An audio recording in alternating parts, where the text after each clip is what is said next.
keluar dan ngobrol.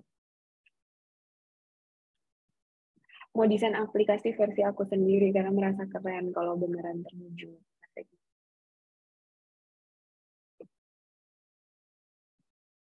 Kita tunggu yuk dua orang lagi yang sedang menulis ini. Oke, untuk mengembangkan design thinking seorang desainer ingin memberikan tampilan yang sesuai dengan kebutuhan, memberikan kemudahan bagi yang menggunakan, ingin membuat desain produk yang nyaman dipakai. Oke. Jujur aku tidak tahu UX. Oke, kamu apa? Justru kan ceritanya for beginner, jadi expected untuk beberapa yang kayak suka riset. Oke. Nah, buat beberapa teman-teman yang udah jawab tadi, mungkin ada yang udah tahu gitu ya, mungkin kayak udah belajar juga di kampus, atau mungkin ini bukan webinar pertama yang didatengin, jadi kayak udah pernah tahu di tempat-tempat lain kayak gimana gitu.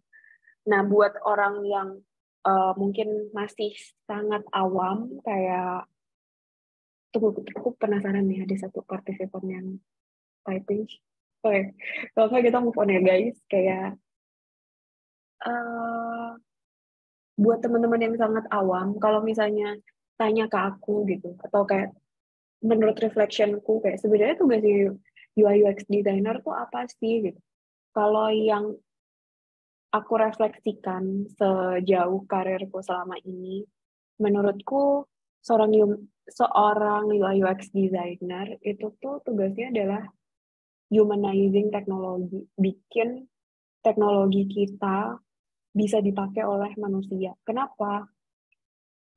Mungkin kalian sering banget ya dengar namanya kayak design thinking, human centered design gitu. Human centered design, user centered design gitu, yang dimana-mana ngomongin kayak gitu. Cuman jujur, it comes to realization for me itu benar-benar baru di akhir-akhir ini banget.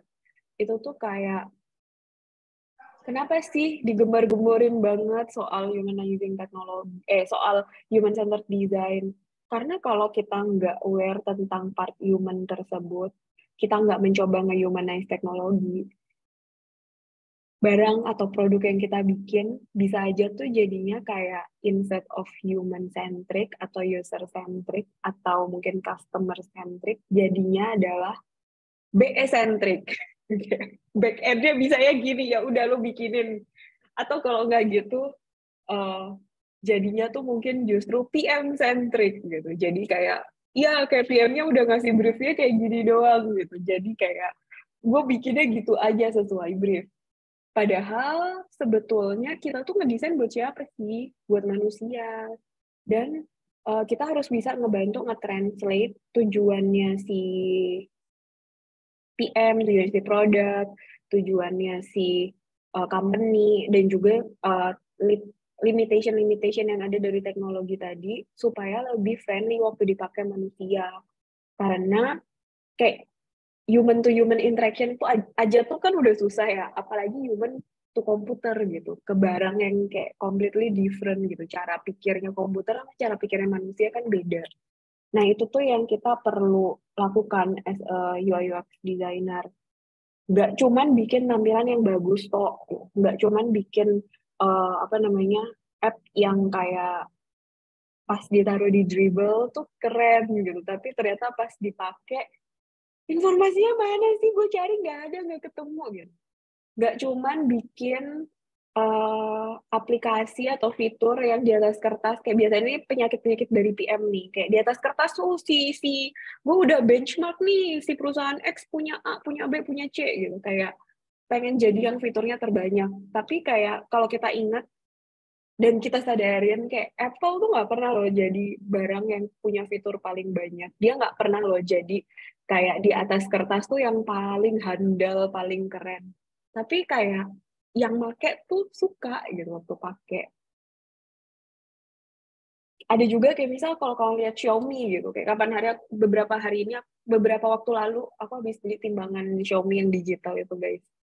Dan di atas kertas tuh kayak, wah canggih banget nih timbangan gitu. Tapi waktu dipakai tuh nggak enak, kayak waktu pengen lihat datanya, baca datanya tuh susah. Kayak ada beberapa data yang dia bilang, oh gue bisa baca body fat apa segala macam gitu, tapi kayak dia masukinnya jauh banget, jadi kayak nggak menyenangkan gitu atau kayak membingungkan waktu dipakai. Jadi gitu, jadi kayak kalau menurut pengalamanku sejauh ini si UI UX designer itu fungsi utama kita bikin teknologinya lebih humanize, lebih bisa dipakai oleh manusia. Nah, mungkin sedikit review buat teman-teman yang udah tahu ya sudah, tapi kayak buat yang beneran awam, mungkin wondering gitu, kayak sebenarnya di pasaran atau kayak di market sekarang ini, pekerjaan UI UX tuh kayak gimana sih, kayak peluang karirnya tuh seperti apa, gitu. Ada apa aja, ada macam-macam. Jangan dikira kayak kalau kita ngomong UI UX itu udah pasti, oh cuman ada ini nih, kayak lo harus bisa UI UX, kayak beneran dari semuanya lo harus bisa, atau kayak yang muncul di benak lo cuman kayak, oh ya harus bisa UI-nya. Nggak kayak gitu, ada banyak jenis dan tiap company punya kebutuhan beda-beda. Kayak ada company yang mereka satu desainer harus bisa dari hulu ke hilir. Ada company yang kayak ada yang spesialis di UX-nya, ada yang spesialis di UI-nya, tapi mereka nggak punya UX writer. Ada juga, jadi mau nggak mau kalian harus bisa nulis juga gitu, kayak bikin writing-nya juga. Ada juga yang kayak UX harus bisa research. Kita nggak punya UX researcher gitu, jadi kayak kalian harus bisa research sendiri gitu. Ada juga kayak bahkan di company-company yang kayak very udah gede banget, udah lebih terspesialisasikan kerjaannya, bahkan mungkin mereka punya yang namanya UI developer gitu, yang kayak tugasnya adalah ngebikinin komponen-komponen dari desain yang kalian buat supaya nanti kalau anak FE bikin dia udah tinggal pakai gitu. Jadi kayak yang FE nggak lagi ngebikin UI, tinggal nyambung-nyambungin datanya aja gitu. Nah, selain itu kalau kita lihat lebih lanjut, jenis-jenisnya tuh ada apa aja sih? Sebenarnya macam-macam juga. Ada yang in-house designer, ini kayak in-house designer pun beda-beda. Dan apa ya, kayak skill set atau pengalaman yang akan dirasakan dan digunakan maupun dibutuhkan di waktu kerja itu tuh bakal beda-beda banget. Kayak contoh, kalau kamu in-house designer di sebuah startup yang timnya mungkin cuman kayak 10 orang atau kayak 15 orang, kamu desainer satu-satunya, ya lu mau nggak mau lo harus bisa dari ujung ke ujung, lo harus bisa kerja cepat, lo harus bisa bikin beneran ya udah semuanya tuh lo handle sendiri gitu, karena ya kalau nggak ini company nggak akan jalan gitu kalau lo nggak bisa keep up sama pace kerjaan tersebut gitu. Tapi kalau misalnya kamu kerja di enterprise yang udah gede, mungkin kayak Goto, kayak Traveloka, kayak di Shopee gitu, biasanya udah sangat spesialis. Jadi kayak kalau yang in-house di startup, mungkin skill yang akan kamu dapetin, kamu beneran bisa semua, tapi dikit-dikit. Kalau kerja di company yang udah gede, kamu akan jadi kayak expert atau spesialis di satu bidang, dan mungkin ngerti dikit-dikit yang lainnya, tapi dikit banget. Jadi kayak, karena ngurusinnya udah sangat terspesifikin gitu kan, jadi kayak yang, misal dulu waktu aku di Traveloka, aku interaction designer, aku jarang ngedesain di Figma gitu. Beneran bikin flow-nya mah waktu itu pakai Miro, pakai kayak screenshot aja, terus aku panah-panahin. Kayak bahkan kalau misalnya kita nggak bisa pakai Figma pun nggak apa-apa, pakai apa namanya, si Google Site tuh juga bisa gitu. Tapi yang dinilai itu bukan dari si kejagoan kita. Karena waktu itu aku interaction designer, yang dilihat bukan kejagoan aku pakai tools design, tapi gimana quality dari solusi yang aku kasih. Gitu. Terus, ada juga kayak misal designer agency, itu beda banget dengan freelancer, dengan in-house. Designer agency kan project-nya cepet, harus moving cepet, jadi kamu kayak nggak beneran pegang produk tersebut, kayak ngedesainin buat klien aja gitu. Sementara kalau kamu freelancer, selain kamu harus handle apa namanya bisa desainnya, lo harus bisa market yourself kan, kayak ngurusin invoicing semuanya sendiri dan lain-lain. Skill set yang dibutuhin bakalan beda juga gitu. Nah, mengetahui hal itu, tips pertama yang ingin aku sampaikan itu tuh adalah satu, pahami tentang dirimu.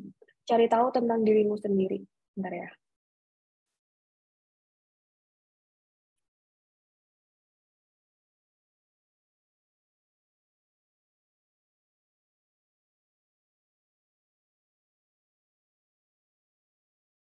Nah,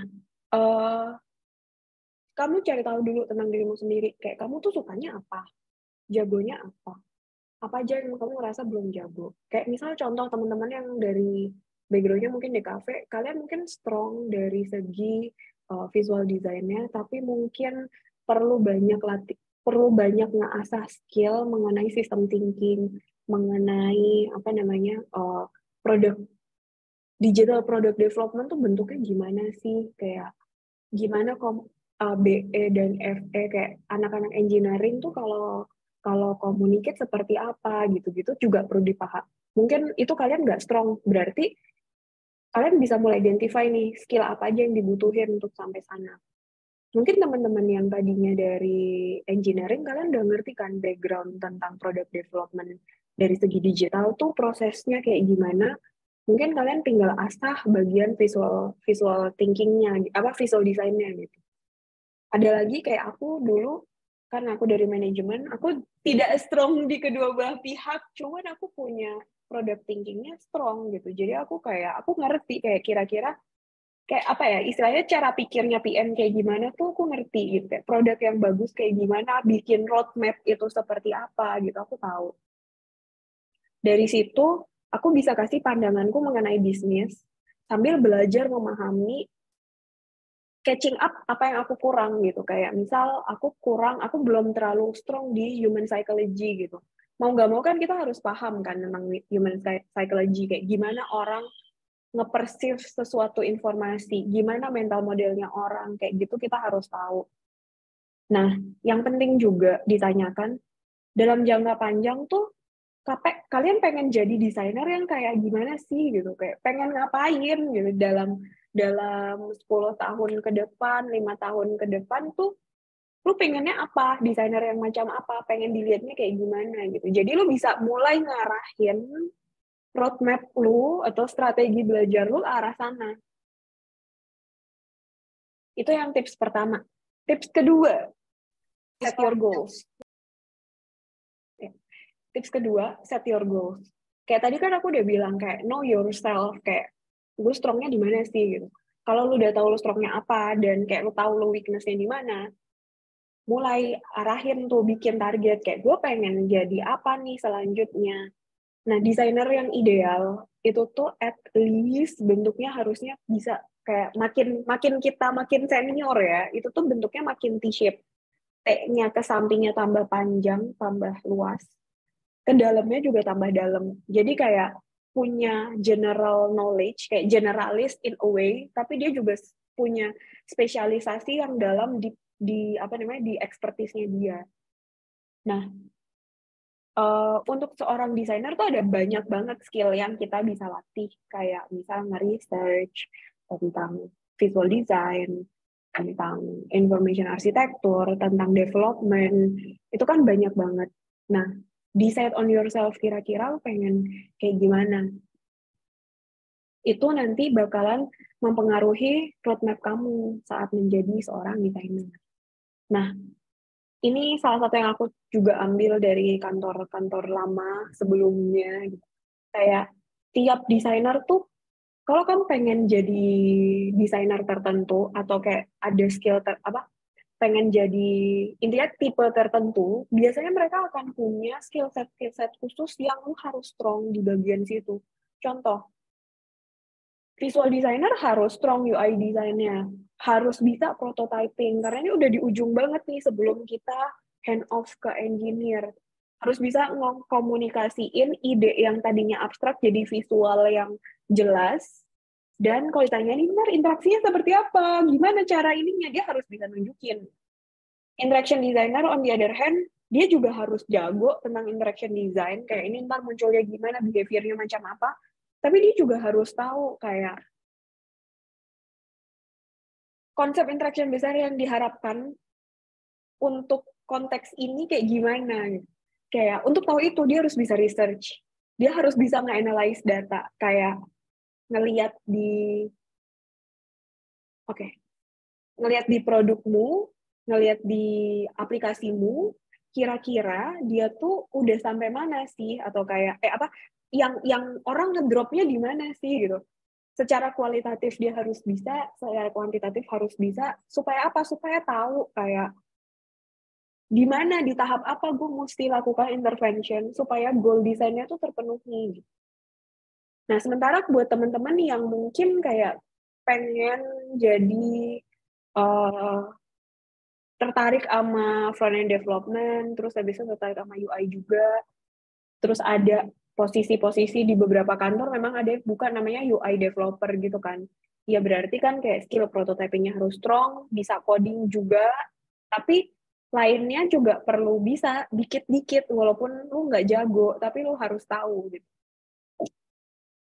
Nah, ideally makin kita senior ini tuh makin gede ya, makin luas terpenuhi di berbagai tempat, tapi nggak harus beneran semuanya lo bisa gitu, karena akan agak tidak mungkin ya guys kayak bisa expert di semua hal, tapi ya mungkin tadinya bentuknya T jadi bentuknya P gitu, atau M kakinya ada 2 gitu, atau kayak bentuknya kakinya ada 3 gitu, jadi kayak kakinya makin banyak tuh bisa, cuman ke sampingnya juga perlu diperluas gitu. Tips selanjutnya, learn the fundamentals. Kalau tadi kan mungkin aku udah banyak ngomong banget ngejelasin tentang plan, bikin battle plan-nya dulu nih gitu, kayak lu mau belajar apa gitu. Nah, kalau misalnya lo udah tahu battle plan-nya lo pengen belajar apa, belajar fundamentalsnya. Ada banyak banget kayak dasar-dasar yang harus dipahamin. Tapi itu balik lagi depends on kayak lu pengen jadi desainer yang macam apa. Tapi menurutku ada beberapa contoh yang kayak harus banget strong. Kayak contoh yang penting banget kayak misal design thinking-nya harus strong. Kenapa? Well, actually proses berpikirnya emang harus strong sih. Jadi kayak mau lo pengen jadi UX, mau jadi UI designer, mau jadi copywriter, itu tuh kalian harus bisa clarify dulu nih produknya atau kayak brief dari PM nih sebenarnya tentang apa sih, mau ngejawab apa. Karena sering banget ya kayak PM datang tuh udah dengan solusi kayak bikinin nih ada bannernya di sini ya, nanti kalau diklik bisa dan terus kayak ya gitu aja gitu. Kalau kita nggak kritikal dan kita nggak mencari tahu kayak ini tuh sebenarnya problemnya apa sih, bisa jadi kita bikin solusi yang nggak dibutuhin sama sama usernya, atau kayak kita naruh solusinya di tempat yang salah. Makanya perlu banget tuh belajar si design thinking sebelum kalian belajar yang lain-lain kayak law of UX, gestalt teori, kayak usability heuristic gitu-gitu. Design thinkingnya harus strong. Tapi design thinking ini doang nggak cukup, guys. Kayak, design thinking harus strong tadi kenapa? Supaya kamu bisa tahu kayak proses apa yang perlu kamu lakukan untuk satu, clarify problemnya itu apa. Habis gitu, test if the problem itu tuh beneran works apa enggak. Kayak evaluate, kayak kan pasti ide tuh nggak cuma satu. Jadi kamu bisa tahu gitu, kayak kalau dikasih sebuah sebuah brief, kamu bisa tahu kamu perlu ngapain aja. Dan bisa keep yourself untuk tetap jadi human centered itu tadi gitu, karena gampang banget di saat beneran kerja beneran, gampang banget kita tuh untuk akhirnya jadi kayak BE center, PM center, kayak BOD, VP center gitu-gitu, karena kayak ya limitation-nya tuh pasti banyak banget dan kita harus bisa working around those limitation gitu kan. Nah, other things yang perlu dipelajarin itu kalau yang lain-lain kayak law of UX, usability, heuristic kayak gini-gini ini cuman kasih contoh aja ya. Cuman tiap disiplin tuh bakalan punya fundamental-fundamental yang kalian perlu at least ngerti gitu. Kayak contoh kalau visual designer, color theory, gestalt principle kayak gitu-gitu kalian perlu tahu. Kalau misalnya UX, ya basically lo ngerti dikit tentang si law of UX, ngerti tentang usability, kayak tahu si kitabnya usability, 10 usability heuristiknya Norman Nielsen, kayak gitu-gitu. At least basicnya harus ngeh lah gitu. Terus belajarnya gimana kak? Harus ikut course kah? Harus ikut bootcamp kah? Ya nggak harus, kayak yang penting lo tahu apa yang mau dipelajarin, banyak sumber gratisan atau tidak gratis di luar sana yang bisa dipakai. Apa aja contohnya? Menurutku salah satu yang sangat-sangat oke, baca buku. Baca buku tuh kenapa? Karena nulis buku tuh quality controlnya lebih ketat dibandingin nulis medium. Medium tuh kayak semua orang bisa nulis, buku tuh nggak selalu gitu. Bukan berarti baca medium nggak oke ya gitu, tapi kayak baca-baca aja. Cuman take it as a grain of salt, jangan diambil mentah-mentah, direflek lagi gitu, ada apa di situ. Tapi kalau misalnya soal baca buku, mungkin ada beberapa buku yang kayak aku mau rekomen buat kalian untuk jadi apa namanya, untuk belajar tentang si thinkingnya, untuk memperdalam fundamentalnya. Kayak buku About Face, Essential of Interaction Design. Di situ dia ngebahas juga kayak uh, kita mesti kayak misal ngedesain buat desktop tuh beda loh dibandingin ngedesain buat mobile. Atau mungkin kalian pernah tahu kalau di mall-mall suka ada touchscreen gede gitu, itu juga beda loh gitu. Ngedesain buat Apple TV, Netflix yang di TV, di Smart TV, sama ngedesain buat Netflix yang di handphone pun bakalan ada prinsip-prinsip beda yang kita perlu pahamin gitu. Nah di situ dia buku ini nge-guide kita ke arah sana. Terus NN Group ini udah jelas ya, dia mungkin hampir sama kayak Medium, tapi kayak agak cukup kredibel lah, kayak dipakai untuk ranah usability dan UI UX. Dia salah satu kayak thought leadernya gitu. Dan buku-buku lain kalian juga mungkin udah pernah lihat, udah pernah baca di kampus, Design for Everyday Things, Don't Make Me Think dari Steve Kirk ini, Just Enough Research. Jadi kayak at least kalian nggak ngehabisin waktu yang lama ngerjain research, tapi kayak tetap bisa dapat knowledge yang enough untuk make decision tentang project kalian. Itu tips ketiga. Tips keempat, jadi di sini tadi kan aku ngomong banyak banget tentang desainnya. Menurutku tips keempat yang sangat penting juga itu adalah understand a product. Di awal tadi aku sempat baca ada yang tertarik sama PM kan, pengen tahu dari segi UI UX kayak gimana gitu. Sama kalau kalian dari UI UX, please understand kayak how a good product works. Kayak a good product tuh biasanya gabungan dari 3 hal. Atau mungkin bisa lebih banyak hal, kayak tergantung referensi yang dipakai ya. Cuman generally kalau aku lihat sebetulnya ada 3 hal, kayak dari segi bisnis, dari segi teknis, sama dari segi human. Kayak dari segi human, desirability-nya tuh mungkin lebih banyak kita sebagai desainer yang ngedrive. Dari segi bisnis mungkin PM, dan kayak kalau di beberapa kantor mungkin ada komersil, atau mungkin ada kayak kalau di kantorku nyebutnya RGM gitu, apa revenue growth management, atau kayak anak bisnis lah, pokoknya mereka akan ngitungin. Tapi dari segi teknisnya pun harus bisa dibuild gitu, kayak anak anak dari segi BE, dari segi FE kayak gitu, sistemnya kayak gimana itu tuh harus bisa dibuild. Karena ya mau bagus kalau nggak bisa dibuild nggak jadi gitu kan. Kalau mau bisa dibuild dan menguntungkan tapi orang nggak mau beli ya percuma gitu. Nah itu please understand juga kayak how a product work.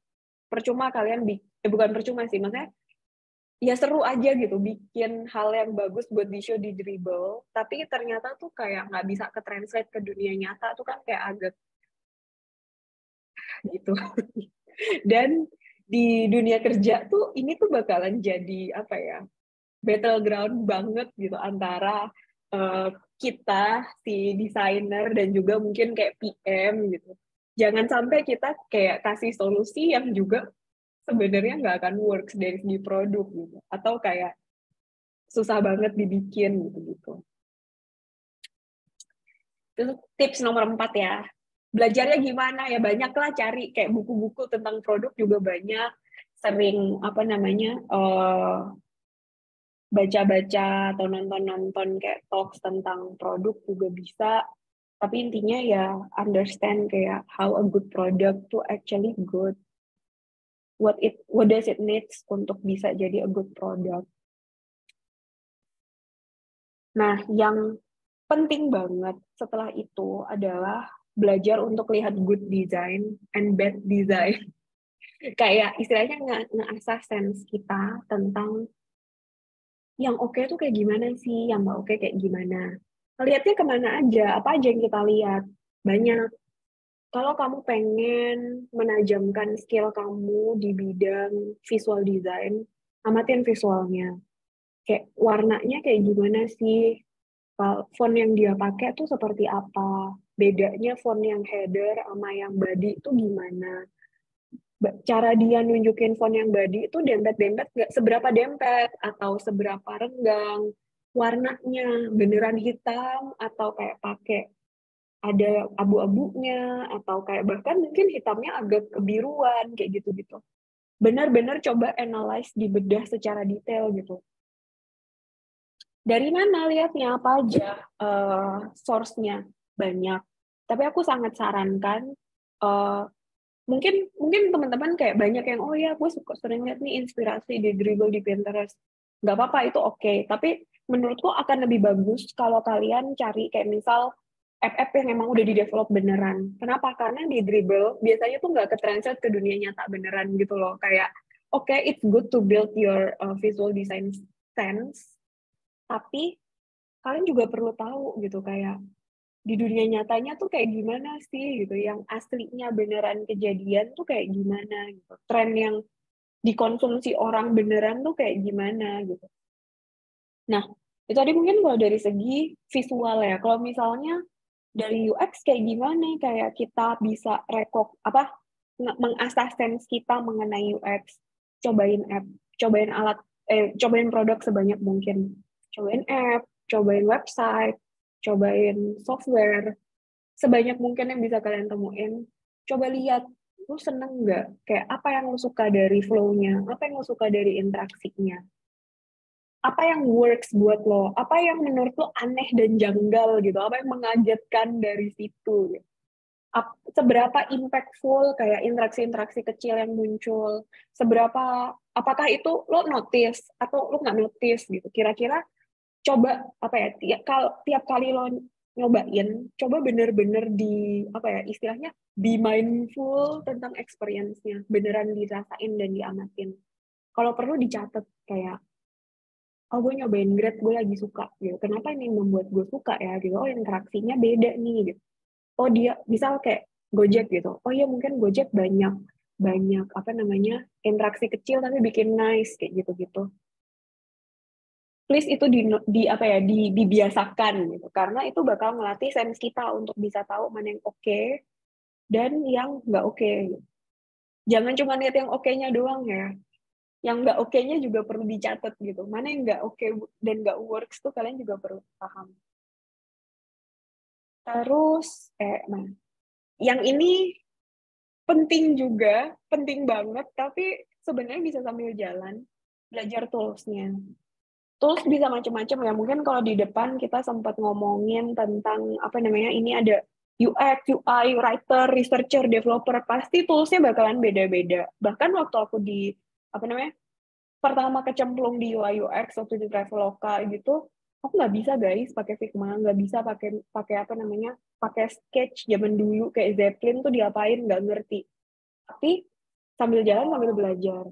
Nah cuman mungkin buat teman-teman yang belum punya portfolio, lagi build portfolio, ya familiar yourself sama tools ini karena ini banyak dipakai sekarang. Kayak tools bisa berubah-ubah ya. Nanti kita mesti nyesuaiin sama zaman. Cuman sekarang yang lagi hits dan beneran apa ya changing the market kayaknya si Figma karena ya bisa kolaboratif, semua nggak disimpan di cloud, terus kayak bisa ada prototypingnya langsung di situ, gitu-gitu kan.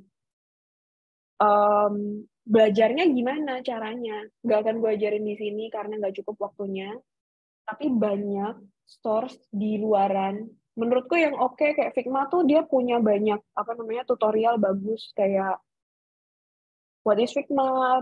Kalau yang benar-benar beginner banget kalian bisa belajar tentang auto layout komponen itu di sini. Mereka menurutku ngasih tutorialnya gampang dimengerti dan bagus. Cuman ya memang beneran basic gitu. Nanti kalau misalnya kalian udah ngerti basicnya, coba pilih app atau aplikasi app atau website yang kalian suka, coba di-replicate. Jadi pelan-pelan kalian mulai ngerasain kayak ada apa aja, ada kayak gimana aja warnanya, fontnya tuh sama apa namanya, sama apa beda kayak gitu-gitu, jadi bisa kelihatan. Iya, Mas Miftahul Huda, ada book open mic, mau bertanya kah? Emang? Iya, oke. Lanjut ya. Khusus untuk Figma nih guys, buat teman-teman yang baru mulai, Boleh nanya? akan ada sesi tanya jawab. Aku boleh aku selesaiin dulu nggak? Nanti kita lanjutin ditanya jawabnya. Iya, Kak Vinda. Oke, maaf ya, ini tinggal 5 menit ternyata waktuku. Jadi, ini tinggal 5 menit. Please, kalau misalnya kalian belajar Figma, belajar komponen, sistem, dan dipakai kalau kalian lagi latihan. Auto layout itu juga wajib banget. Apakah Figma berbayar? Gratis. Yang gratis ada, nggak usah bayar dulu. Naming, file organizing, itu tuh dilatih dari awal, jangan sampai nanti kalau udah kerja baru belajar itu bakal menyusahkan. Oh ya, kalau ada pertanyaan bisa ditaruh di Slido. Tadi kan Slido-nya udah dapet apa namanya linknya dan apa namanya kode aksesnya. Mungkin Kak Feby nanti bisa bantu share juga ya Kak di ini di apa namanya di chat. Lanjut ya, tinggal dikit kok beneran. Kerjaan desain challenge. Tadi kan belajar Figma udah kerjaan desain challenge. Perlu banget. Desain challenge-nya abal-abal boleh nggak, Kak? Kayak bukan project beneran. Boleh, yang penting kalian beneran ngelatih thinking-nya gitu. Dari mana dapetnya? Banyak, di internet banyak banget. Kayak UX challenge ini ada, daily UI ada. Panitia aku boleh minta tambahan 5 menit lagi nggak? Ampun. Kayaknya nggak keburu kalau Boleh, Kak misalnya Vinda. ini beneran gitu.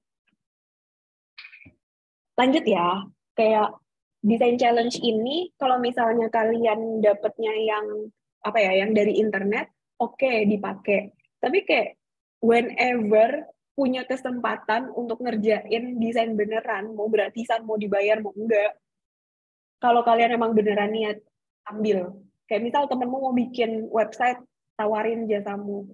Kayak ada siapa yang kira-kira lagi butuh apa namanya mau bikin aplikasi gitu, cobain aja gitu. Kenapa? Karena selain ngelatih skill design, itu ngelatih juga kayak cara kolaborasi dan kayak product thinking-nya gitu kalau ada kerjaan beneran ya terutama. Kalau udah pamerin, karena kalau nggak dipamerin orang kan nggak tahu. Pamerinnya di mana aja, macam-macam. Cuman yang perlu aku tekankan saat kalian ngedesain dan bikin portfolio, situs untuk inspirasi UI UX apakah ada URL-nya? Banyak guys yang tadi dribble bisa, kalian bisa cari kayak di Google inspirasi UI UX. Tapi kayak yang tadi aku bilang, tolong cobain aplikasi yang beneran. Kayak biasanya inspirasi yang kayak di dribble tadi itu tuh tidak kayak asik sendiri gitu istilahnya. Kayak nggak benar-benar bisa sesuai sama dunia nyata gitu. Jadi kayak lu perlu experience kayak the real app yang ada gitu. Nah, lanjut dulu untuk yang si tips tentang portfolio. Menurutku, portfolio kan ujung-ujungnya pengen buat pamer sama biar lu kayak orang bisa tahu gitu kan, kamu tuh skillnya kayak gimana. Jadi, kalau aku meng-hire orang, kayak kebetulan di pengalaman-pengalamanku nyari desainer, nge-hire desainer, aku akan lihat portfolionya, apa aja sih yang aku lihat, aku pengen tahu, ini orang tuh thinking prosesnya kayak gimana, dan apa namanya, kalau misalnya dia, apa ya, ngerjain atau ngedesain, dia seperti apa. Tapi biasanya aku nggak akan terlalu perhatiin detail tentang portfolionya dia, tentang kayak UI desainnya gimana banget, karena aku akan kasih tes juga. Kayak kalau misalnya aku nyari UI designer, aku akan kasih dia tes ngedesain, aku akan bisa lihat desainnya langsung dari tes tersebut. Tapi aku pengen tahu cara mikirnya. Makanya biasanya tuh aku akan lebih suka portfolio-portfolio yang ada narasinya, nggak cuman bilang kayak nyeplok-nyeplokin gambar doang, tapi yang beneran ada ceritanya gitu. Ini challenge-nya apa? Kenapa solusinya kayak gitu? Usernya siapa? Kayak gitu-gitu. Jadi beneran bisa kelihatan gitu nih orang tuh sebenarnya cara mikirnya gimana sih gitu-gitu. Next, yang terakhir, ini beneran tips terakhir karena waktunya juga sudah habis. Gather feedback. Jangan lupa. Jadi untuk jadi expert, kalian butuh jam terbang. Jam terbang doang itu tuh nggak cukup. Kayak lu ngedesain, ngegambar 10 kali, kalau nggak ada feedbacknya, gambarmu yang bagus, yang mana, yang jelek, yang mana. Lo akan bisa-bisa lo cuman akan gambar-gambar yang sama terus kan. Nah, sama juga dengan kayak nge-build skill di UI UX ini. Belajar research, kayak belajar nge-interview itu perlu latihan. Tapi kamu juga perlu tahu mana interview yang oke, mana yang enggak. Ngedesain buat aplikasi UI itu perlu latihan, perlu ngebiasain pakai Figma, ngebiasain kayak bikin auto layout, bikin komponen kayak gitu-gitu. Tapi lu perlu tahu kan kayak yang bagus gimana sih, yang jelek gimana, biar nantinya kalau misalnya ada yang jelek tuh nggak diulangin lagi di masa depan, dan jadinya lo bisa keep on improving. Kalau nggak ada feedback, akan susah untuk bisa nge-improve. Cara cari feedback gimana? Macam-macam, cari mentor. Cari mentor gimana? Di chat aja, banyak orang yang mau jawab, banyak orang yang dengan senang hati akan bantuin kita untuk jadi apa? Untuk belajar tuh banyak banget. Coba di chat. Kalau ada orang yang kalian tertarik, apa kayak wah ini orang jago nih kayaknya gitu. Di approach aja, bisa lewat IG, bisa lewat LinkedIn, bisa lewat email, gabung komunitas. Banyak kan di Telegram ada, di Discord ada komunitas-komunitas UI UX kayak gitu. Coba desain kritik bareng temen. Kayak mungkin kamu nggak join komunitas tapi punya nih 2-3 orang yang sama-sama suka UI UX, kayak kumpul bareng ceritain projectmu, coba tanya kayak menurut mereka apa yang mereka suka, apa yang works buat mereka, menurut mereka uh, ada apa yang aneh gitu, apa yang bisa diperbaikin. Dan kalau misalnya wah teman-temanku udah ada yang suka nih, tidak ada yang suka UI UX, gimana ya gitu. Tes aja, instead of ngobrol ke orang, ke teman minta dikritik, mendingan tes desainnya langsung ke customer atau ke orang. Misal kamu pengen bikin, aku pengen deh kayak buat portfolio tentang aplikasi diet gitu. Ternyata ada temanmu yang lagi mau diet, tes aja langsung ke temanmu itu yang mau diet. Kayak kira-kira dia gimana ngelihatnya, oke nggak, apa yang works, apa yang enggak. Gitu dari aku. Kalau ada pertanyaan, silakan ditanyakan di Slido. Ini sudah banyak, baru 4 deh ternyata. Oke, tadi juga Kak Vinda di kolom chat ya, udah ada beberapa yang nanya. Nah, teman-teman yang tadi bertanya di kolom chat, mungkin boleh move ke slido.com ya. Boleh masukin juga ini kodenya. Kita interaksinya lewat Slido ya, Kak ya? Untuk Oke, iya. sesi tanya Nanti kalau jawab. di Slido udah habis, baru mungkin kita iniin. Cuman diutamain yang di Slido dulu ya, guys. Oke. Oke, mungkin boleh di itu aja langsung ke pertanyaan yang pertama, Kak. Langsung ya. Aku jawab dari yang bawah dulu. Sebagai UI UX designer, apa aja yang harus dikuasain? Apakah kita harus memahami mengenai application development-nya juga? Iya dan enggak. Apa aja yang harus dikuasain? Tadi aku sempat review dikit ya di awal, kayak ada banyak skill, depends on kamu pengen jadi UI UX yang kayak gimana. Kalau misalnya UI UX yang kayak end to end dari ujung ke ujung, aku rasa ngerti sedikit banget tentang application development itu perlu. At least tuh kamu tahu kayak prosesnya tuh kayak gimana gitu. Kalau ada temen yang anak IT, mungkin yang ngobrol-ngobrol dikit lah ke dia, tanya kayak gimana sih, emang prosesnya seperti apa, yang penting tuh apa aja gitu. Apakah harus bisa coding? Enggak, menurutku enggak harus. Tapi harus ngerti kayak logiknya kayak gimana sih kalau misalnya mau bikin gitu. Kayak misalnya nih, gue pengen bikin alat yang, aplikasi yang eh, aplikasi diet gitu, kayak bisa baca kalori otomatis gitu. Gimana cara bisa baca kalori otomatis? Kayak hal-hal kayak gitu mungkin pelan-pelan juga mulai dipikirin, kayak apakah connect ke sistem yang emang udah punya ininya kah gitu-gitu, atau kayak di foto kah gitu. Jadi itu bakalan ngaruh ke gimana kamu bisa nge-shape ide tersebut jadi produk beneran. Karena percuma kayak produk yang ngawang-ngawang nggak akan kebikin ujung-ujungnya. Apa perbedaan antara uh, antara UI dan UX? Kalau by definition ya, by definition sendiri, UX itu kan tentang user experience-nya. Biasanya ya lebih ke ngomongin flow-nya, ngomongin gimana orang berinteraksinya, gitu-gitu. Tapi sebetulnya UX, kalau kita ngomongin UI sendiri itu juga berhubungan dengan experience juga.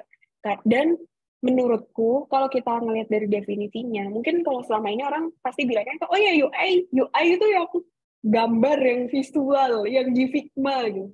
Ternyata enggak guys, kayak enggak. Bahkan kalau kamu tahu kayak Google gitu-gitu, itu tuh juga user interface kan. User interface itu adalah tatap muka antar muka yang kita pakai untuk berkomunikasi dengan alat yang kita gunakan. Kayak desain contohnya apa ya? Aduh, aku sedang tidak punya. Oke, keyboard. Nggak kelihatan keyboardku, aduh. Tidak bisa. Jadi kayak, kalau misalnya punya remote, UI-nya kan di remote itu kan, di remote control-nya situ kan. Nah, kalau misalnya, gimana kalau nggak ada screen-nya, kalau nggak ada, apa namanya, button-buttonnya, UI-nya apa? Kayak Google, apa semacam, Google Home gitu, Hey Siri, itu interface-nya ya percakapan, gitu. Kayak user interface-nya lewat percakapan.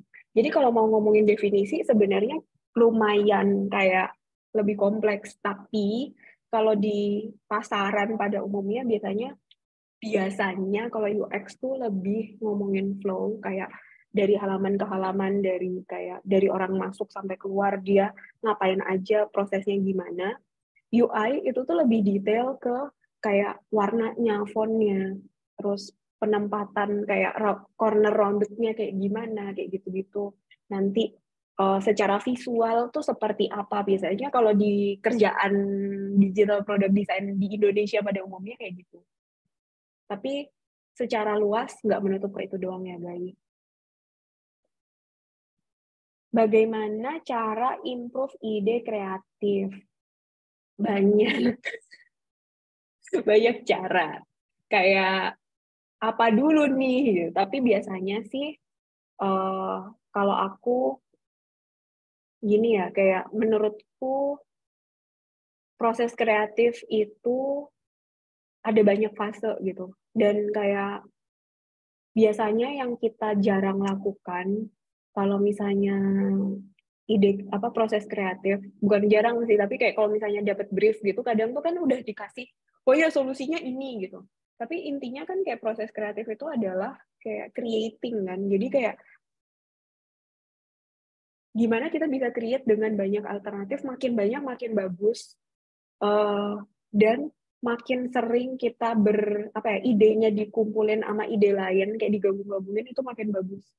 Mungkin kalau contoh ngawangnya, atau kayak contoh ngawangnya bisa literatur ngawangnya bisa baca tentang kayak kok nggak keluar iniku. Oh ya, how good how good ideas come from. Ini ada buku. Kalau pengen tahu gimana kayak punya ide yang bagus, proses kreatif tuh kayak gimana, punya ide yang bagus kayak gimana, dia nyeritain proses idenya terbentuk tuh, ide yang bagus terbentuk tuh kayak gimana. Cuman khusus untuk, kalau kita mau praktikal ya, ke pertanyaanmu tadi, Menurutku ada beberapa cara. Satu, asah mungkin kalau yang tadi aku bilang tuh asah taste-nya dulu, belajar lihat good design. Gimana caranya? Ya sering nyobain yang apa namanya, yang ada di pasaran gitu. Yang bagus dan yang jelek kalian harus sering tahu. Itu harus punya dulu supaya kamu istilahnya tuh kayak referensimu tuh udah ada yang oke-oke. Terus habis gitu, jangan malas ideate. Jadi kayak sebisa mungkin tuh kalau udah ada satu ide, coba kayak ide ini diapain lagi ya? Di exercise gitu idenya. Kalau sendirian stuck, ngajak teman. Tapi jangan berharap pas lagi ideate, jangan berharap lo langsung dapet sesuatu yang oke. Kayak sabar aja, kayak coba diganti dikit, dinaikin dikit, dikurangin dikit, coba layout yang berbeda kayak gitu. Nah, kalau misalnya itu nanti udah selesai, kan kamu akan punya banyak sekali ide yang belum tentu semua oke kan. Baru di situ kamu coba bikin proses eliminasi yang pas. Which is kalian harus tahu apa yang harus dievaluasi. Kayak contoh, bikin desain principles-nya dulu. Jadi setelah idenya banyak, nanti kamu evaluasi berdasarkan desain principles yang udah kamu buat. Kayak contoh, desainnya harus orang nggak perlu nyari terlalu dalam sampai jauh ke belakang. Jadi kayak recognition rather than recall. Nanti dari situ kamu akan bisa lihat nih, dari ide-ide yang ada, mana yang supporting recognition rather than recall, instead of orang harus nginget-nginget. Atau mungkin design principles-nya atau kayak evaluation parameternya adalah estetika gitu. Berarti coba di rating based on estetika. Mana yang oke, mana yang enggak, kayak rating paling tinggi nanti yang bisa memudahkan kamu untuk make decision. Salah satu contohnya kayak gitu ya. How to make good UI, UX. Kayaknya yang tadi cukup menjawab ya harusnya. Kayak banyak, menurutku yang paling penting, kalau misalnya nggak ada briefnya ya, kayak asah kemampuanmu untuk tahu produk yang oke sama yang enggak. Caranya gimana? Sering-sering nyobain ini produk yang ada di pasaran, cobain. Lihat yang bikin kamu suka apa, yang menurut kamu nggak suka apa, gitu. Terus sering minta feedback ke orang. Bisa ke orang, bisa ke customer-nya langsung atau ke user-nya langsung, bisa ke mentor, bisa ke komunitas. Tapi intinya gather feedback supaya kamu tahu apa yang bisa diperbaiki, mana yang enggak.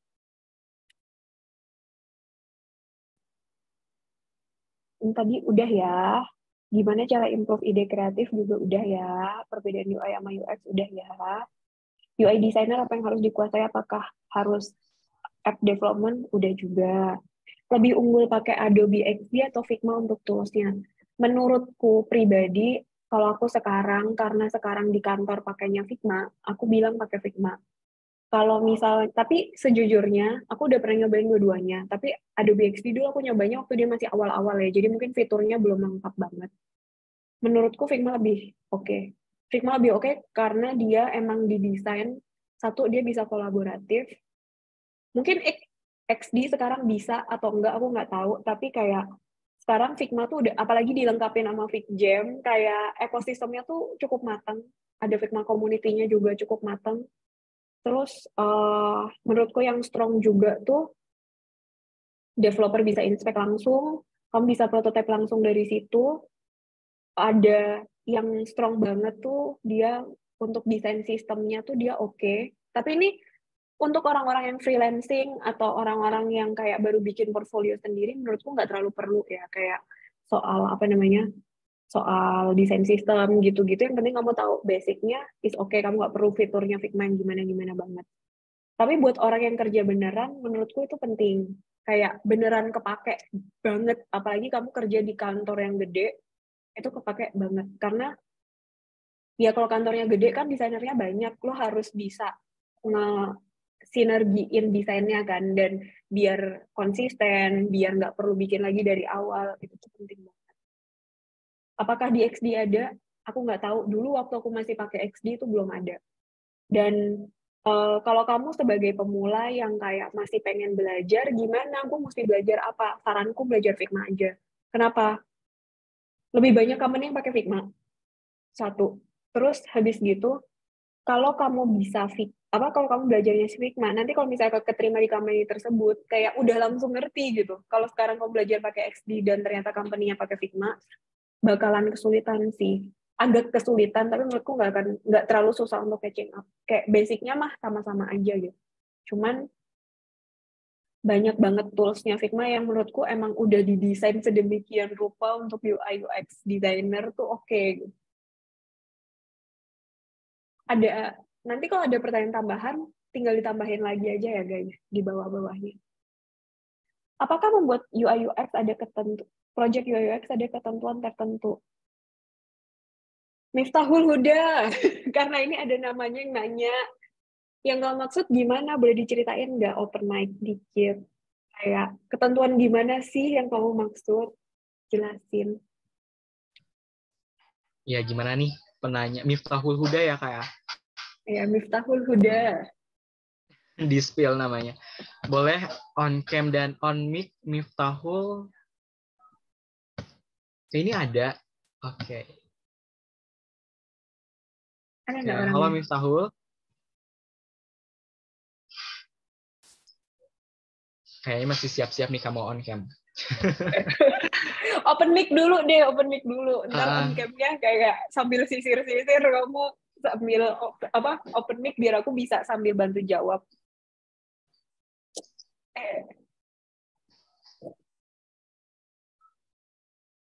Atau move dulu mungkin ke pertanyaan Move yang dulu lain kali sambil ya, nunggu. sambil kita tunggu si kakak Miftahul Huda.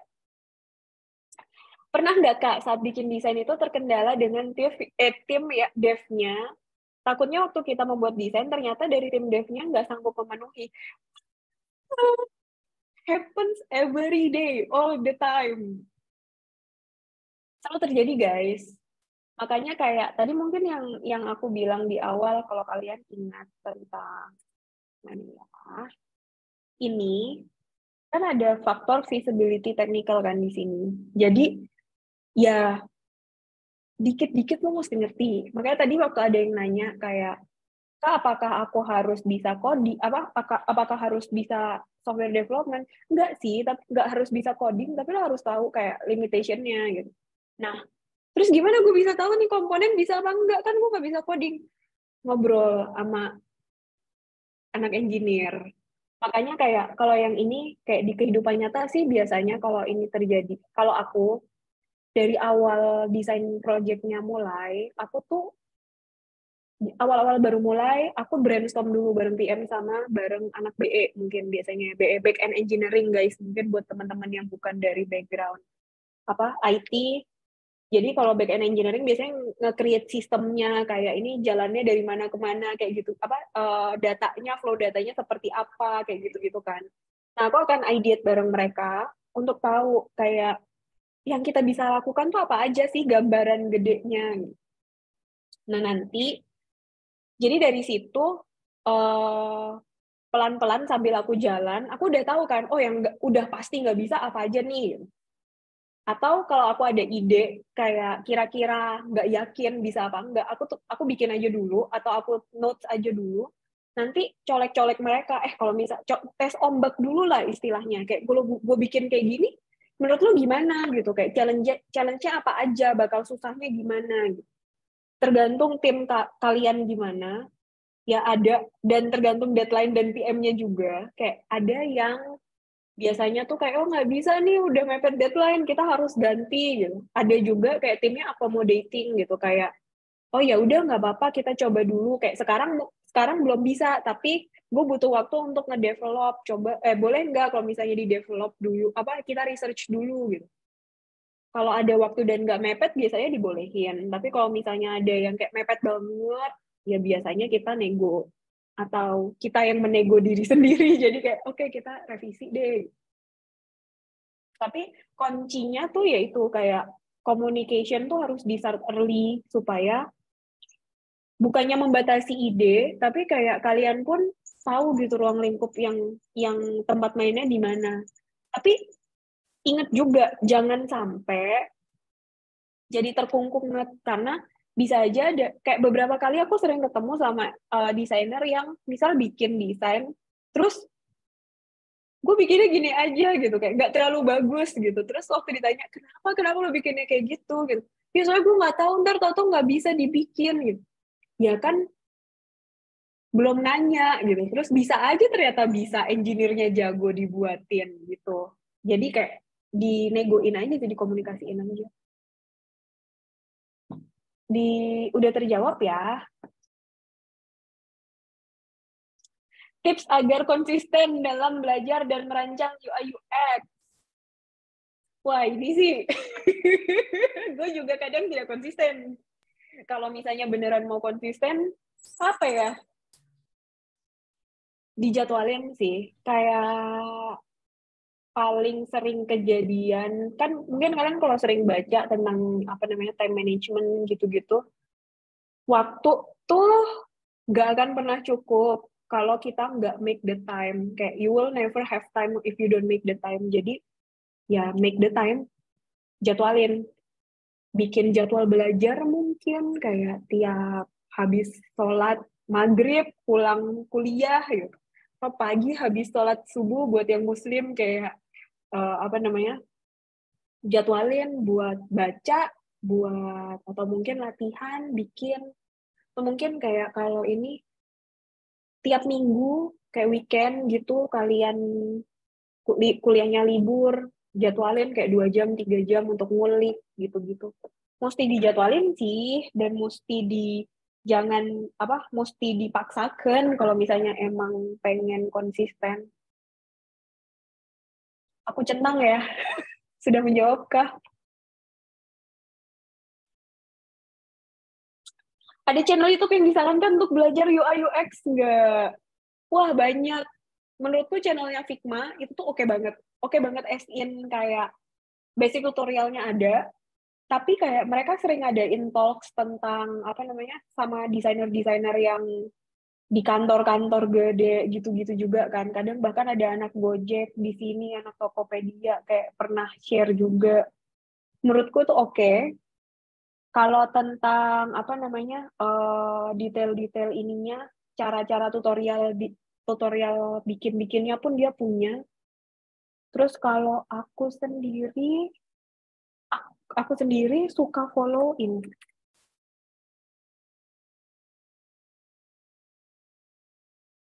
Aku suka follow dia, tapi dia nggak ngasih tutorial Figma ya. Jadi kayak kalau tutorial Figma coba cari itu banyak kok di mana-mana. Dan kalau terus terang kalau buat aku karena nggak yang ngulik UI banget, biasanya aku dari Figma menurutku cukup. Nanti kalau misalnya susah, kebetulan punya teman-teman UI designer, aku nanya ke teman-teman juga. Tapi ya googling aja gitu kayak tutorial Figma gitu misalnya. Terus ya tonton aja, kayak kalau menurut lo cara dia nyampeinnya enak, good for you, follow dia dan tonton lanjut. Tapi kalau misalnya kamu nggak suka ya cari aja, banyak banget soalnya. Nih, bikin responsive web design, auto layout, banyak banget guys. Jadi kayak jangan males googling. Ini dicentang ya. Awal permulaan membuat UI UX, baiknya membuat aplikasi sendiri atau redesign aplikasi. Menurutku, kalau beneran awam banget baru mulai, coba nggak usah redesign dulu deh. Kayak asah, apa namanya, gimana ya, skillnya ada banyak yang perlu kita asah kan sebetulnya. Satu, skill visual design dan skill Figma-nya itu perlu diasah jelas.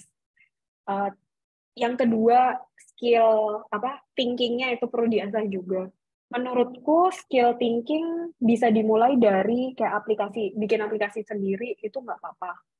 Redesign aplikasi orang lain juga nggak apa-apa. Cuman menurutku kalau kalian mau ngedesain aplikasi orang lain, please bear in mind bahwa misal aplikasi itu jelek, belum tentu yang didesain sama desainernya aslinya segitunya.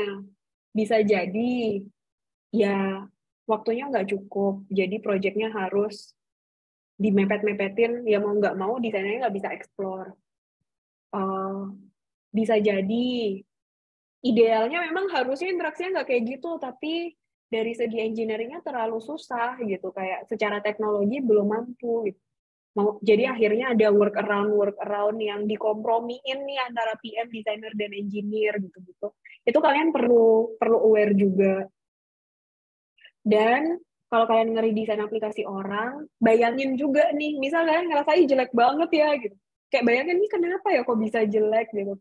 Karena apa? Apakah karena memang ada limitation resource, atau mungkin yang sering banget kejadian bisa jadi karena ada kebutuhan bisnis yang berbeda, atau usernya emang beda gitu. Kayak usernya emang bukan kalian, bukan tipe-tipe jenis itu gitu. Kayak contoh, ngedesain aplikasi bus buat OTA gitu. Tidak mau menyebutkan OTA tertentu, tapi kan ngedesain aplikasi yang oke banget tuh kan mahal. Kayak kalau beneran mau oke end to end harus oke banget, mahal. Akhirnya dispesifikin ke target grup tertentu doang. Orang yang memang sering naik travel, dia udah tahu poolnya mau berangkat dari mana. Gitu. Jadi kayak ada fitur-fitur yang akhirnya disacrifice supaya nggak mahal, tapi tetap bisa menargetkan orang tersebut. Gitu. Itu hal yang kita nggak tahu kalau kita nggak ada di dalam bisnisnya gitu kan. Itu yang mungkin kita juga bisa mencoba berpikir secara dari luar. Kalau coba bayangin gitu, itu ngasah product thinking kita juga nantinya. Apakah ini udah terjawab buat siapa yang nanya ini? Tadi aku kayaknya mau ngasih tahu sesuatu lagi deh. Tadi aku lupa. Ya udah. Kalau misalnya udah oke. Oh ya, moderator, jika ini waktunya udah habis, let me know ya. Kayak aku, I can go on forever kayaknya untuk bacain ini. Ini aku centang ya. Ya, yang udah dijawabnya di chat aja. Oh ya, by the way Kak Vinda, tadi pertanyaannya Miftahul udah belum ya? Belum, mana nih Miftahulnya? Miftahul yang Nggak mana nongol nih? lagi. Ini kita yang nagih nih Kak Vinda. Kayak gimana nih Miftahul? Apakah kau di sini? Kalau Miftahulnya hilang, kita skip dulu aja, balesin yang bawah-bawahnya dulu. Miftahulnya Ada nama. ada. Iya. Tapi nggak nongol. Cuman ya. Ya, jadi gimana nih Kak Vinda untuk pertanyaannya udah cukup atau gimana? Oh, ini jadi Oh, kayak ada. ketentuan-ketentuan yang mempermudah si development. Apakah membuat project UI UX ada ketentuan tertentu? Aku masih belum kebayang sih, jujur. Kayak, boleh tolong dielaborate nggak ya? Si ketentuan mempermudah development-nya tuh gimana? Apakah kayak cara kita bikin, apa namanya, flow-nya? Sorry.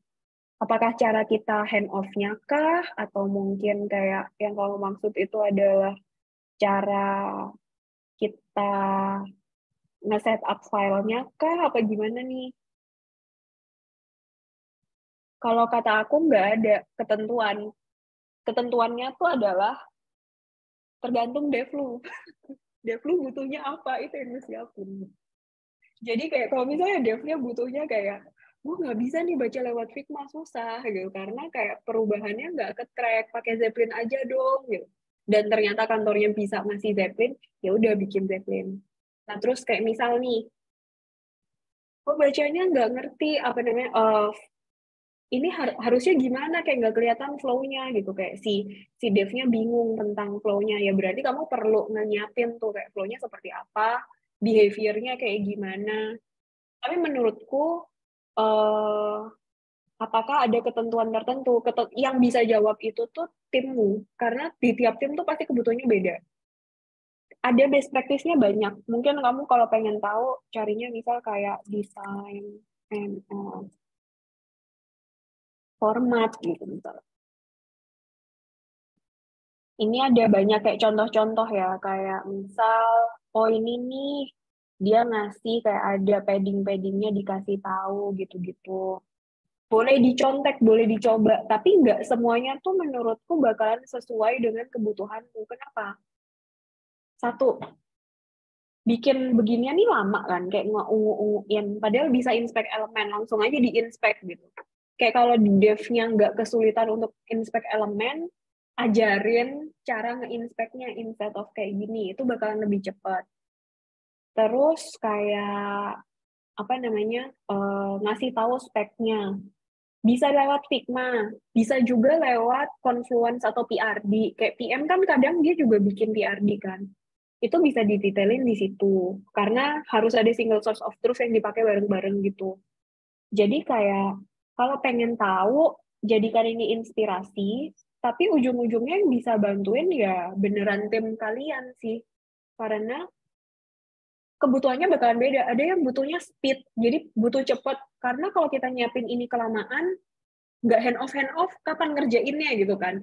Ya berarti kayak mendingan setup daily sync aja tiap hari ketemu untuk 15 menit ngobrol, clarify ini butuhnya gimana, maunya apa, sebenarnya bener nggak sih kalau ngerjainnya kayak gini. Tapi kalau misalnya nih kayak timnya gede banget, ada banyak orang gitu, kalau daily sync kelamaan atau kayak nggak bisa ikut tiap hari, projectnya ganti-ganti, ya udah berarti bikin desain hand off documentation-nya harus clear, harus jelas, kayak bisa ngejelasin apa namanya nama-nama, flow-flow-nya, kayak behavior-nya seperti apa gitu. Apakah ada format khusus? Harus dicoba sih, harus dicoba dan dicari feedback-nya. Di internet banyak yang bisa jadiin referensi, tapi itu referensi, jangan ditelan mentah-mentah. Udah kejawab kah, Miftahul Huda? Oke, gimana nih Miftahul udah kejawab belum? Oh iya, by the way teman-teman yang udah hadir di sini ya, karena udah hadir dari awal sampai akhir, teman-teman jangan lupa untuk isi link Gform atau absensi di kolom chat yang sudah di-share sama teman-teman panitia, oke? Biar kita tahu siapa aja nih kira-kira yang hadir di acara hari ini, sekaligus untuk konfirmasi sertifikat.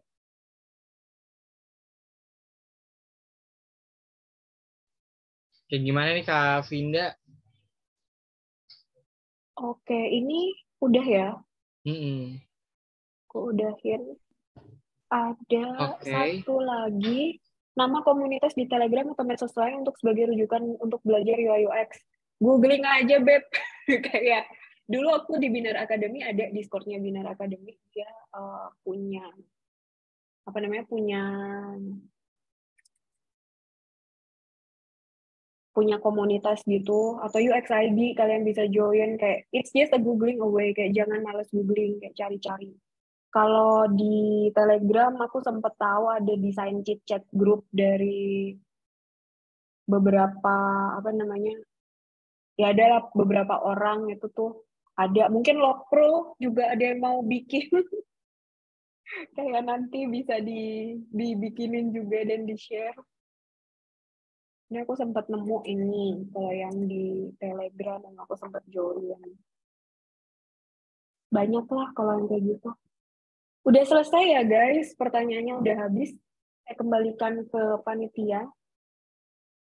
Jangan lupa isi absen, email, nama lengkap, asal instansi.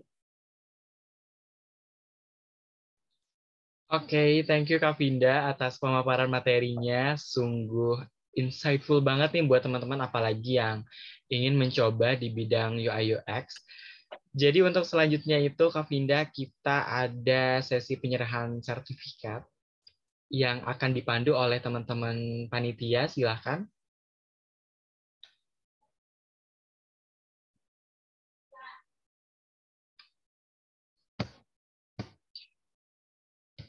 Iya, boleh di-pin untuk Kak Vinda. Untuk panitia yang menjadi host, boleh tolong di-pin antara Kak Vinda dan share screen-nya, karena kita akan melakukan sesi dokumentasi untuk penyerahan sertifikat.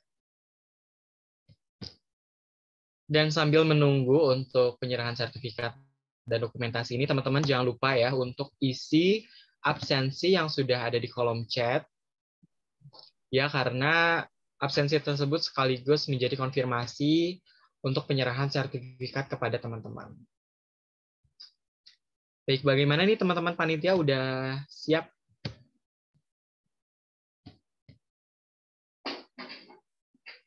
Oke.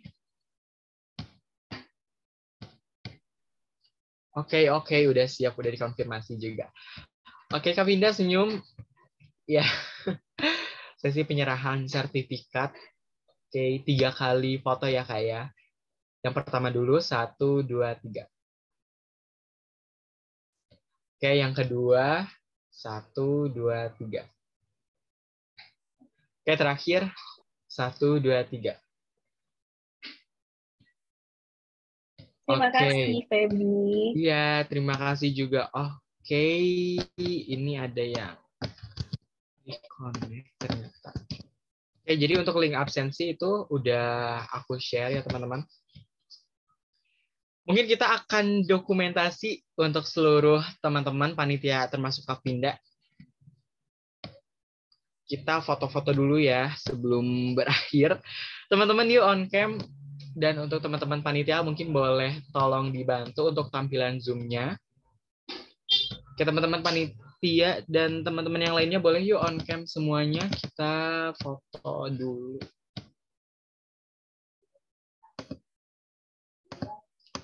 Oke.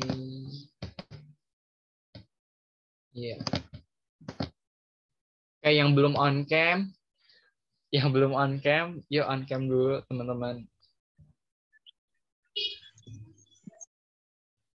Oke, iya, on cam. Oke, gimana nih dari nongol? Oh iya, Miftahul ini udah muncul. Oke. Iya. Oke, yuk kita tunggu dulu nih teman-teman yang belum on cam. Kita tunggu 1 menit, beberapa detik mungkin ya. Oke, gimana nih dari panitia, konfirmasinya udah siap? Boleh di kolom chat. Sudah siap untuk dokumentasi?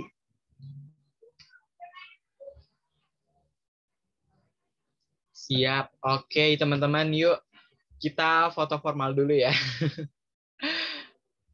Oke, 1, 2, 3. Oke, untuk slide keduanya. Oke, teman-teman yang di slide 2. Siapapun itu ya, bergaya saja biar ke capture semua. 1, 2, 3. Oke, gimana nih dari panitia sudah selesai? Oke. Baik, terima kasih untuk teman-teman semuanya. Tapi sebelum itu teman-teman jangan untuk live terlebih dahulu ya di grup Loker Programmer, karena kita akan membagikan e-certificate kepada seluruh teman-teman yang sudah join pada webinar kali ini. Saya ucapkan terima kasih juga kepada Kak Vinda ya sebagai narasumber pada